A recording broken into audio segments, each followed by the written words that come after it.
কালকে রাইতে কোনটা রাইতে আতে জানি মায়ের খাইছে আর বিড়াল আছে অঙ্গ বাড়ির পাশে শরমের সুডে উঠতে যাইতে গেছে অনেক সরম। এই যে দেখেন মানে একটা লাভ দিয়া উইটা যাইতে গেছিল, এই যে দেখেন কি অবস্থা। আর এই যে এখন এমন নয় শুইছে যেন কয়টা সেকা মেকা খাইছে। এখন এখন তো একটু বাপ টুপ লইছেন ভিডিও করা দেখিয়া, কারণ সরমেরও তো একটা ব্যাপার আছে, সরমেরও তো একটা ব্যাপার আছে যে হায় হায় আমার তো ভিডিও করে ছাড়তেছে।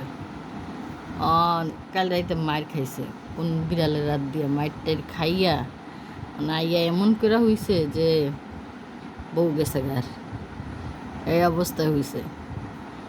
এখন যেই দেখছে ভিডিও করি আর দেখলেন কেমনে দৌড় দিয়ে যাইতে গেছিল, কেমনে দৌড় দিয়ে যেতেছিল। পাজির হাড্ডি, এটা পাজির হাড্ডি। সবাই ভিডিওটা শেয়ার করবেন আর কমেন্ট করবেন। হ্যাঁ, শেয়ার করেন আর না করেন কমেন্ট করবেন, একটা লাইক দিবেন, বুঝলে।